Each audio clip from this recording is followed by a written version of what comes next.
We as human beings can never even attain nothing like that. This is a disease. This is what we'll be talking about. But subhanAllah, I just tripped on that. And so Allah's contentment with himself, to the beauty of Allah's throne, to the extent of his words, to the end of his knowledge, to the number of all things Allah Ta'ala has willed, created, and originated, including us. Allah is the realizer of the unseen, which we can't even see.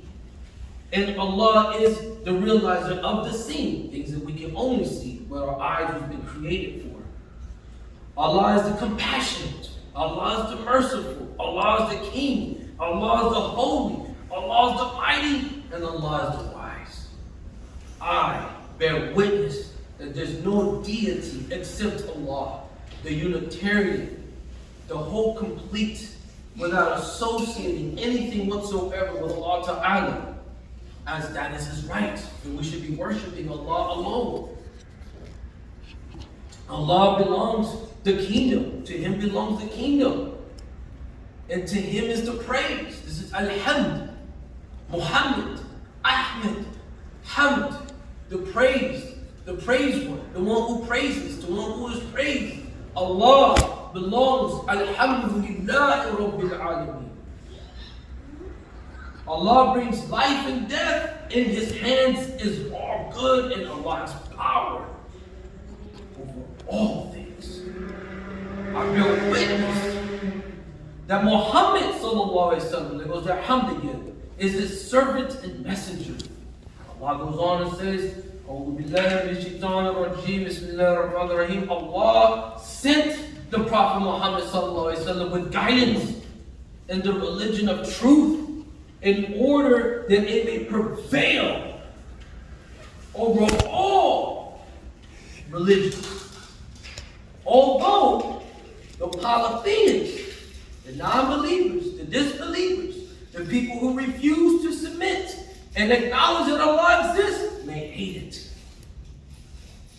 O Allah, correct the affairs of the Imam and the Ummah, of the ruler and the subjects, including us, the subjects. Bring their hearts in good and ward off the evils of one from the other. Powerful, powerful way of how the Shaykh opens up.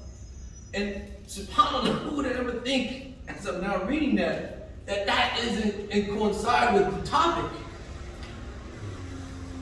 And so we have to have a serious conversation with ourselves. And what is that?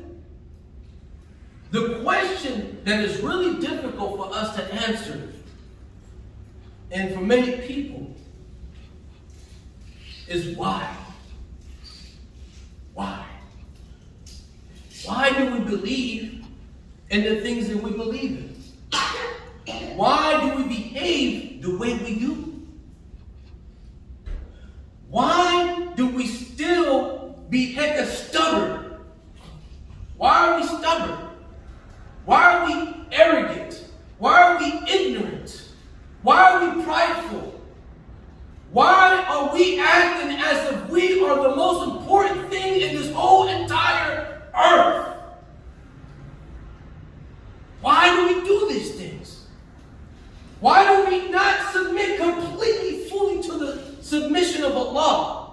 Yeah, we pray, we bow down our heads, but that ain't full, complete submission. So what is it that's preventing us from fully completing our submission to Allah Ta'ala? What is it? Why are we behaving like this?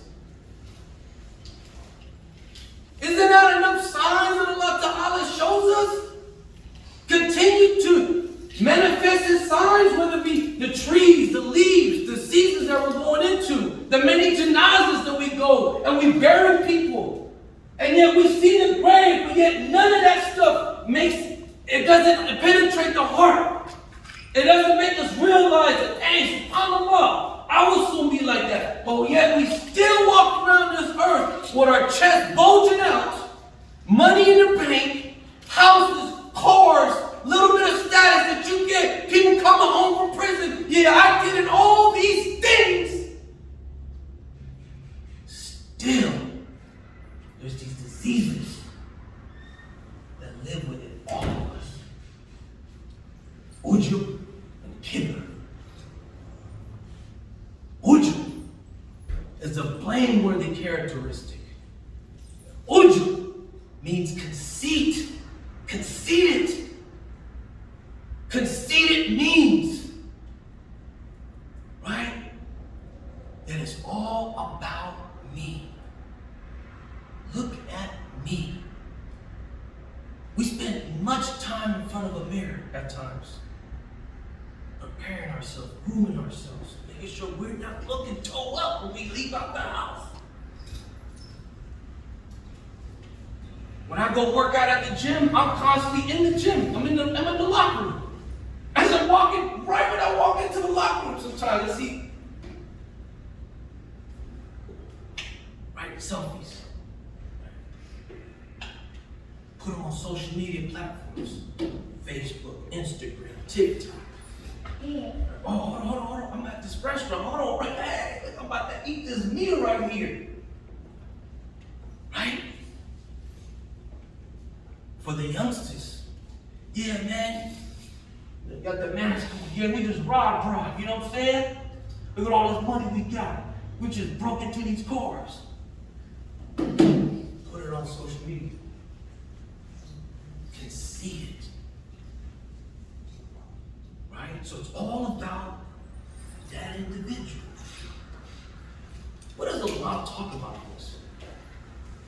And before I get into that, this is that question. Why do we act like that? Now that's that, right? We be like, oh, that's horrible. Hold on now. The whole purpose of a khutbah, the whole purpose of Islam, the whole purpose of us being Muslims is to recognize and reflect. The whole entire project of our existence is working on ourselves. We can't be worried about other people, but yet we steadily looking at outside. We steadily looking at people. Look how they behaving. But what about you?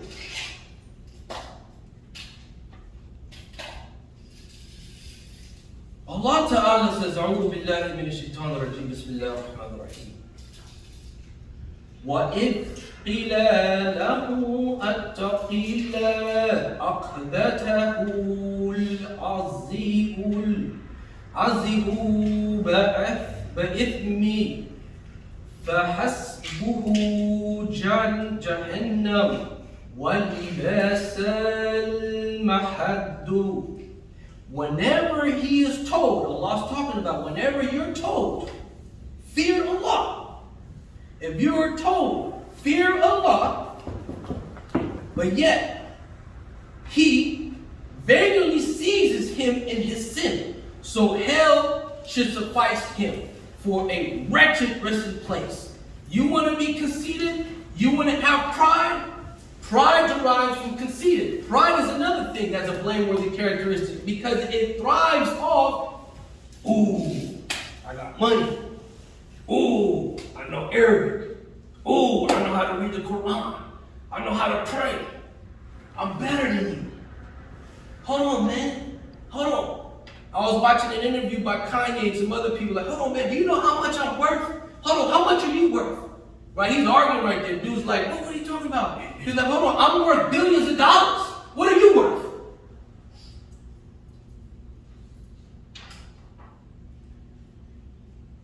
Allah continues on. Allah says in Surah Abbas, ayah 17 through 22, أعوذ بالله من الشيطان الرجيم بسم الله الرحمن الرحيم قتل الإنسان ما أكفره من أي شيء خلقه من نطفة خلقه فقدره ثم سبيل يشرح ثم أمت فقبره ثم إذا شاء أنشره. Allah, now this is going to be a very deep ayat. Allah is saying, accursed be man. He's cursing the man how stubborn he denies the truth. out of what did Allah created that person. Allah created all of us. Here goes the kicker, because we walking around here like it's all about me. I'm this, I'm that. Look how strong I am. Look, I'll knock you out. Look, I'm hecka strong. Look at this, I'm intelligent. Hold on now. What was the beginning of your existence? You was made out of what? What does Allah say? Out of a sperm. A sperm drop. Something smaller than my pinky. Dirt and sperm. And if we really trip on that, it'll really humble us like, damn, humble. Yeah, imagine if I was to have some sperm on my hand and I get ready to shake somebody's hand with sperm. Like, hold on, man, what you doing, bro? Tripping. Oh, wash your hands, man. Hold on, man, but you made out of this. The only way you existing is through that. Your father ejaculated into your bum. And all these sperms did racing. And it's crazy how the sperm, they be racing. Straight when they come in, they go running to the end. And whichever one hits it, that's the strongest one. And then Allah breathes life into it. So, but wait a minute. You mean to tell me I'm made out of sperm? Yeah, Aki. And then Allah goes on and says, hold on now. Not only that you made out of sperm, Allah created you. And then what Allah says, determine a measure for him. Meaning Allah already had everything planned out for your whole entire existence. From the minute when you were supposed to be born. The hour, the day, the season. The same thing goes for when we die. The hour, the time, the season, you will die. And then made the curse or the course, I'm saying, of his life easy for him. So it indicates that the beginning of man's existence, his middle and the end, that I am. As for the beginning of man, it is unremembered. He was concealed. Meaning that you did not exist. The Shaykh who talks about that in the Suludin, where he goes, Al-Hafidun. What is Al-Hafidun? Is that Allah brings something that does not exist into existence and then leaves out of existence. Here we are not mentioned. We're absent. We don't know nothing about you. Your name, your race, your country, your mom, your dad, etc. All of these things did not exist at all. But yet Allah pulls that, creates us, the sperm, the dirt, the human being, gets the angel to make sure that the form of that person in the womb of the belly of the mother is formed, comes out the way they're supposed to come out, and then come into existence, go through these stages in life, and then what happens? You die. And when you die, you are also forgotten and absent. How many times we go to janazas and it's in our mind, as soon as we're done with a janaza, yo man, where we gonna go eat at? Oh man, I know the spot is cracking over here. SubhanAllah, it's halal, y'all. Come on, you know I ain't halal. I'm saying, come on. Alright, for sure. Alright, we go there, we eat. That's day 1 after the funeral. Day 2 after the funeral. A week. 2 weeks. A month go by. But wait a minute, didn't we go with janazas? Didn't we bury bros, so-and-so, and sisters? Nah, I got, oh man, hustle and bustle, gotta go to work. Got pills to pay. I gotta take care of the family. Whoa, right? Oh, remember, brother? Subhanallah, by God. Forget people. And so Allah continues to remind us that this is the power of Allah. That's what I said in the opening, right? What did I say in the opening? I said that Allah, right, has power over all things, right? So Allah can cause this person, us, to die. And then Allah will bring him into the grave. And then Allah, whenever Allah wishes, Allah will raise this person back to life. So the meaning here is that the spirit will first be taken out. This is the first thing that happens when you die. There is a stage, there is a process of when you die. Just like when we were born, there was a process, right? The sperm hits the egg, right? Creates life in the womb, 6 to 9 months. Then you come out. And when you come out butt naked. You ain't got no socks. You ain't got no underwear on. You ain't got no shirts, no clothes. So everything that we have on right now, on ourselves, I'm not talking about your house, I'm not talking about your car, your wealth, everything that you even got on right now is the bounty of Allah. It's the ni'mah of Allah. It's the blessing of Allah that Allah clothed you. Allah clothes us. Allah feeds us. Allah puts shelter over us.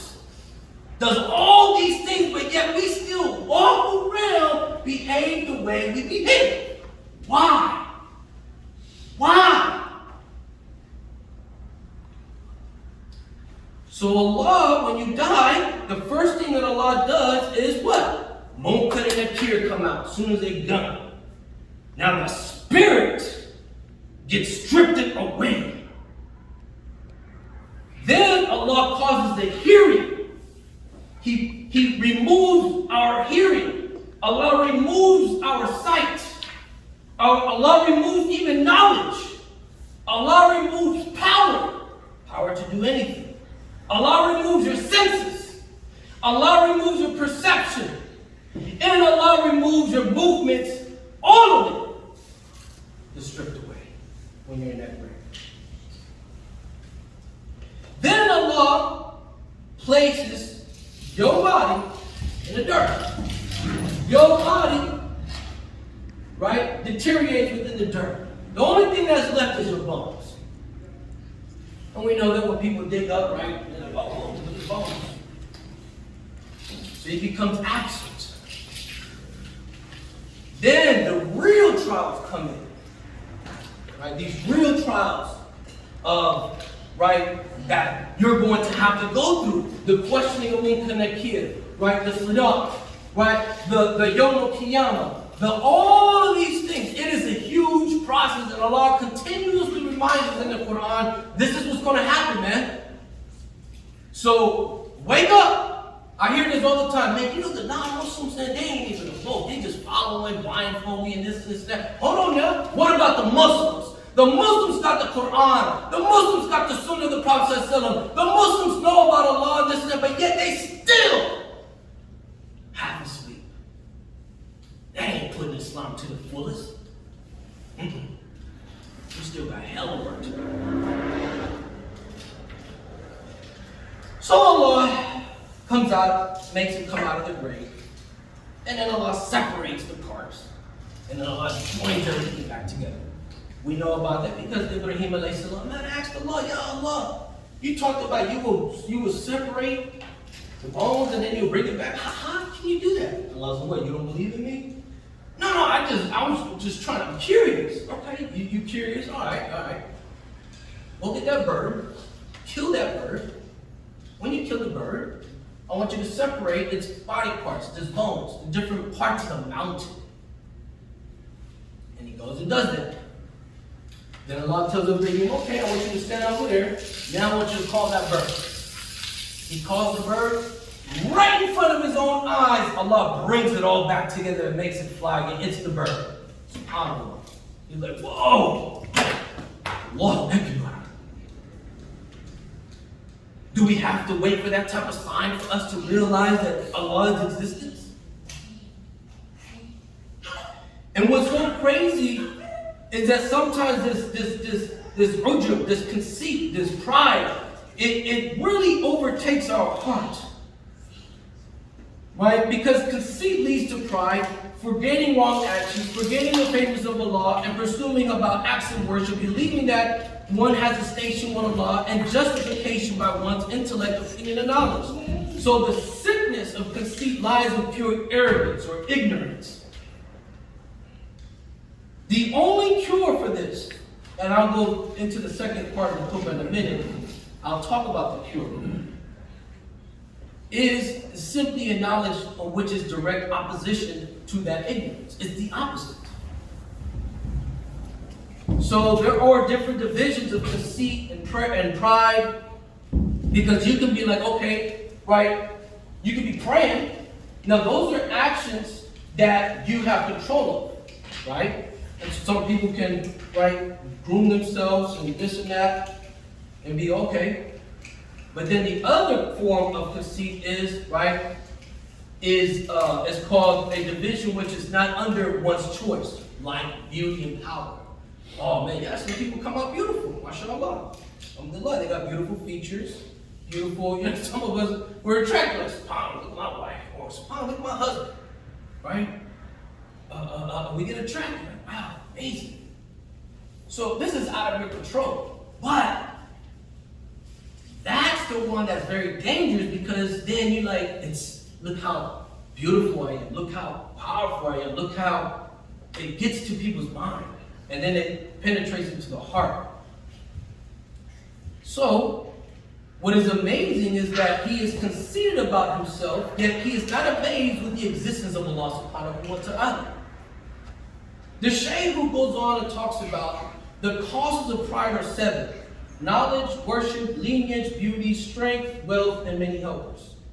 Imam al-Ghazali goes on and says, people of knowledge, the scholars he's talking about, are in great danger of arrogance than anyone else, because the knowledge they have attained may lead them to feel superiority.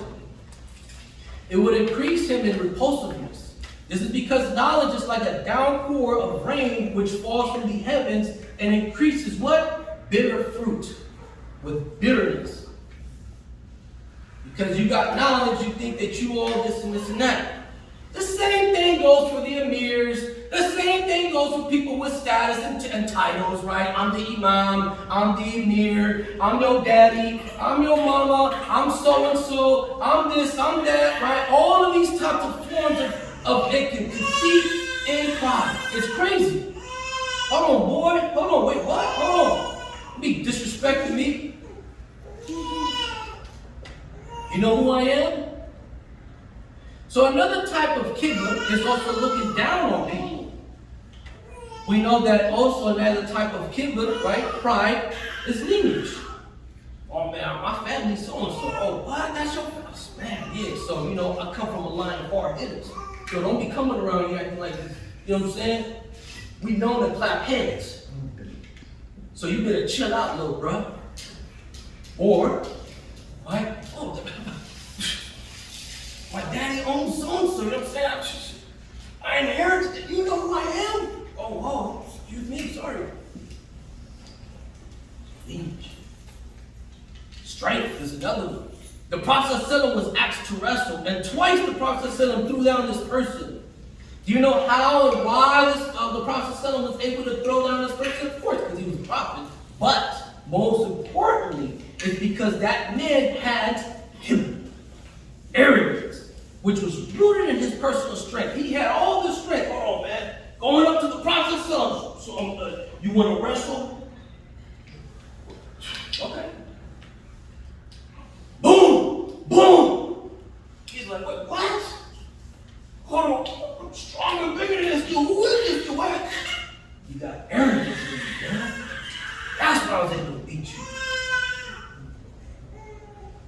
Another is having a lot of something, like thinking that you have a big Jamaat. Or in my Jamaat of my locale, Oakland, Vallejo, Pittsburgh, this, that, all these Jamaats, right? And we're being real. Oh man, my Jamaat, you know what I'm saying? We get down like this. Oh, my Jamaat, this and this and that. But yet we still ain't coming together. Let's just be real. Let's be real.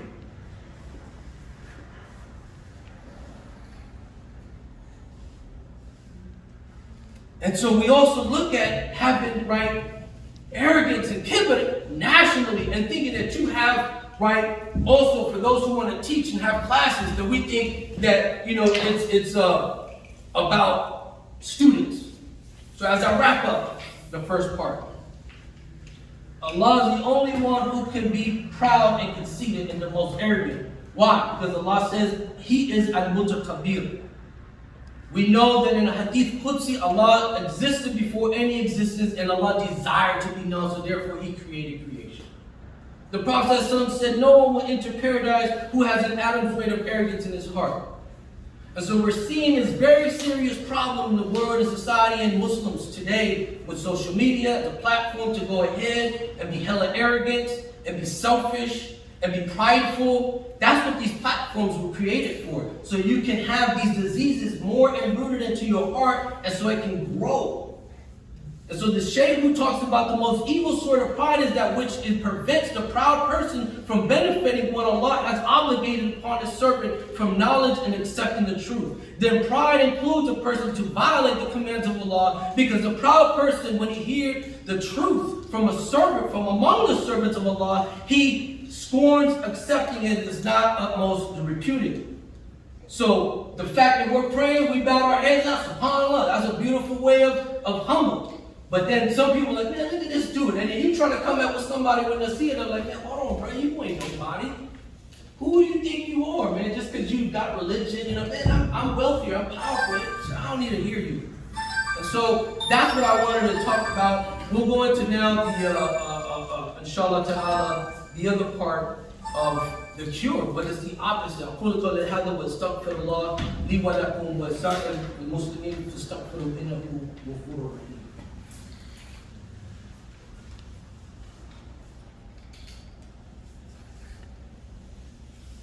الحمد لله رب العالمين والصلاة والسلام على رسول الله محمد الأمين وعلى آله وأصحابه أجمعين. إن الله وملائكته يصلون على النبي يا أيها الذين آمنوا صلوا عليه وسلموا تسليما.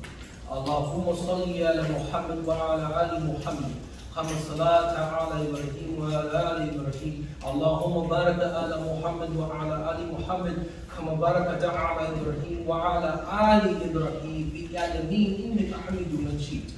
Amma ba'd. Let's wrap it up, right? But before we wrap it up, we talked about something that's very powerful. We talked about ujub. We talked about kibr. We talked about pride, conceit. These are diseases, right? And if we don't really focus on our disease, we will never be cured.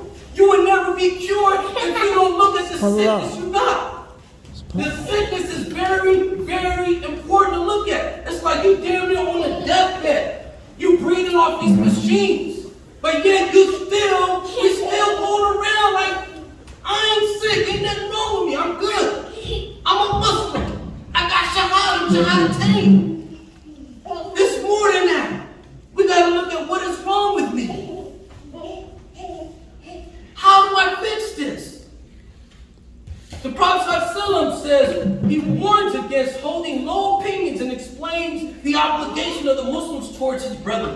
Abu Hurairah reported that the Messenger of Allah ﷺ said, beware of assumption, for the assumption is wrong, incorrect of speech. Do not investigate the affairs of others. Do not spy on one another. Do not compete with one another. Do not envy one another. Do not hate one another. And do not be arguing and disagreeing with one another. Be, O servants of Allah, brothers and sisters, as Allah has commanded you to be.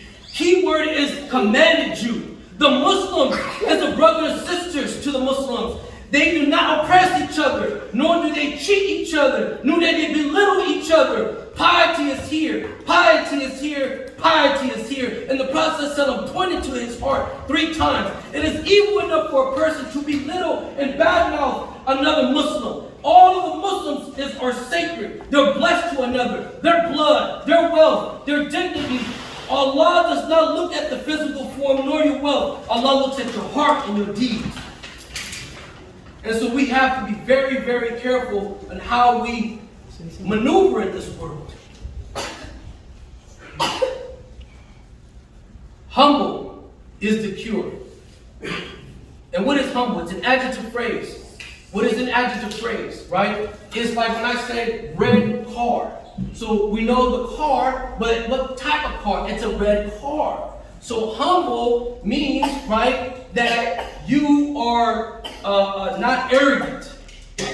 You are reflecting, expressing, or offering in a spirit of deference, submission, humble apology, ranking low in hierarchy, not causing injurious to destroy destroy power, independence, and prestige, right? And so what kind of humble are we looking for? A servant humble of a servant. The Prophet was asked, what type of prophet do you want to be? You want to be a king prophet, or do you want to be a servant prophet?